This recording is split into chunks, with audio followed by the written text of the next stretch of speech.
everyone, welcome to my channel. My name is Tamira and here we talk about all things social work. And in this video, I am going to talk about documentation and things that you need to apply to the Veterans Affairs, the VA, to be a social worker. I will say that I used to work for the VA and I applied to, recently when I did work for the VA, I applied for like 4 positions and I received like an email to interview for 3 out of the 4. And the 4th one, the only reason I feel like I didn't get the interview was because someone else within the system took that job. So I feel like I know a thing or two about resumes. And before I get into this, I will say as well, so when I graduated with my MSW, I've been applying to the VA for years, okay? Years. I've been applying. Not until within the last couple of years, I realized that I was using the wrong resume. And certain things I had wrong with my application that I didn't realize until another HR person, they pointed it out to me and I was like, oh my gosh, I never knew this. So I don't want that to happen to you. I don't want that to hinder your progress if that's something that you're interested in doing. So I wrote down some tips and some tricks, just some information to help you if you are interested in applying for the VA. And also I'm going to make another video, well, a little PSA that the time is now, y'all, especially if you're licensed.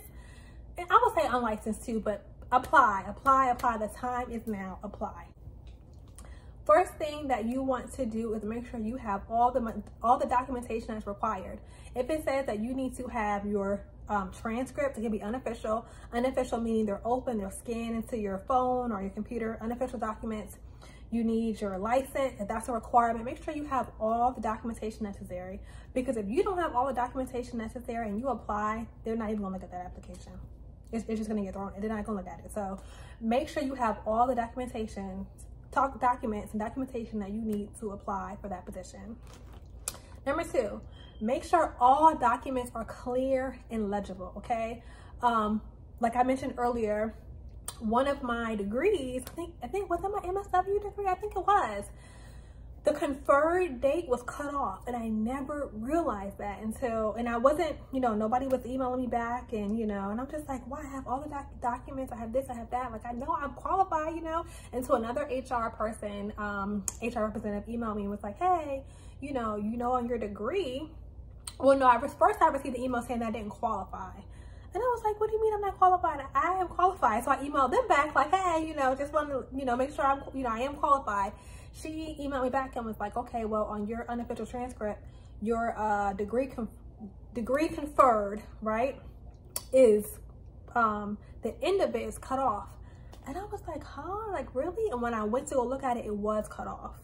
So make sure that you are looking at these documents. They can see everything, your first, your last name, the university, the degree conferred, your credits. They need to see everything. Make sure all of that is correct because you don't want that small thing to turn into a huge thing and stop you from getting an interview. So make sure that that is correct.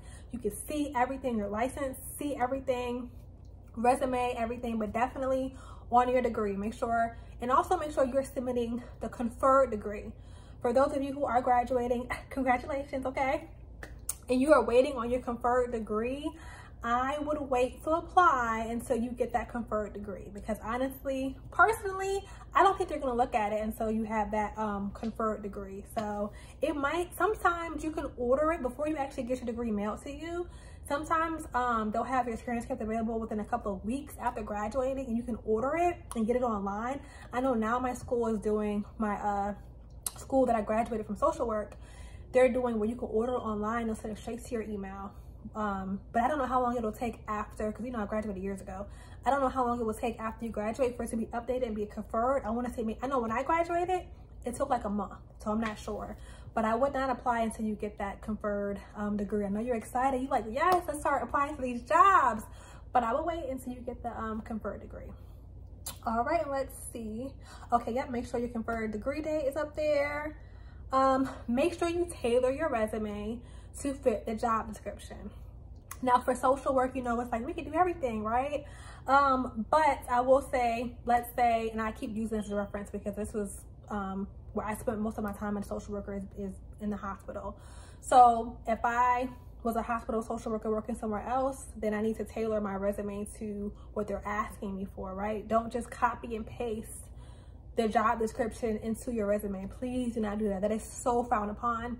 And also make sure that you are speaking in layman's terms, right? We're social workers, so certain things we can understand, we know, you know, but something that was told from me from an HR person was the person that's reading your document to pass your information to the hiring manager is not, 9 times out of 10, is not going to be a social worker. It's going to be like the hiring manager, well, like an HR person, right? So they need to be able to read your resume and know exactly what you did without having to be like, what is that? You had to do QAIs and you had to do LTC, placement, long-term care and all that. Spell everything out.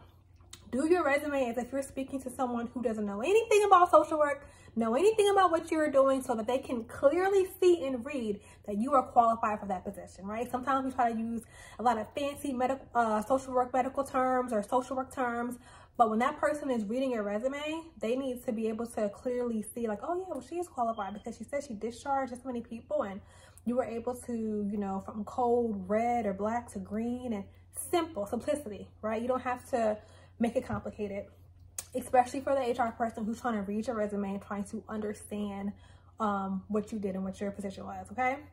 And on top of that, something that at first when I heard this, I was like, I am not doing that. But please, if you want to get an interview and if you want something to help you on your resume, do this. Put down how much you're currently making, or put down your starting salary, ending salary, put that down. Now, I made a video prior to this about the pros and cons of working for the VA, but one of the things the VA does is that they will match your salary, match what you're making, or increase it. But also, I had another HR professional tell me that one of the things that the HR representative could tell by looking at how much you paid was your roles and responsibilities, right? So let's say you're applying for a GS-12 position, and you put that your current salary is $120,000, right? They know by looking at how much you're currently making that you had some pretty high up roles and responsibilities, right? You're not like a new social worker, you know, like you're not, you know, you've been there for a while, and that your pay probably matches your responsibilities. Or let's say if you're trying to apply to be like a social work manager or a director, and you put up there that your current salary is $150,000, they're like, oh yeah, you probably were like a director or something, because your salary matches, you know, the job description or the title. Now, also, like I said, they will match your pay. So as long as you can provide documentation, or actually match your pay or increase it, as long as you can provide documentation that you are making what you put up there and that you are making more than what they're going to start you at, then they should be able to accommodate that for you.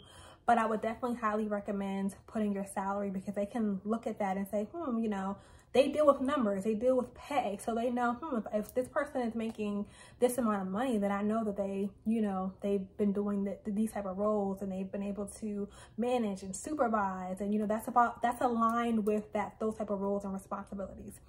Now, unfortunately, some of us have those roles and responsibilities, and we're not making adequate money for that. But hopefully the job that you're applying for, you will see an increase, because we're trying to increase, not trying to decrease. So yeah, that's really all the tips that I could think of for applying for the Veterans Affairs to be a social worker.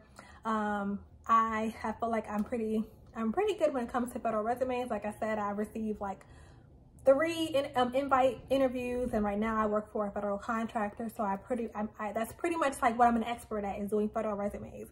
So my website should be done soon, and I will be providing resume services for those who are interested in being in the federal system. And also I'll be providing consultations for those who just want some assistance, or just want to talk about your trajectory in your social work career, or some options. So all of that is coming, and I'm super, super excited. I hope you like this video. I hope it was helpful, because I love making these videos, and I really just want to help. You know, I am not the gatekeeper of information. I don't feel like any of us can flourish and do well if everybody gatekeeps, right? Now, when I learn something, or when I'm researching stuff, like, what do people want to know about? I write it down, and I try to give you all the information. So please like, comment, subscribe, and I will see y'all later.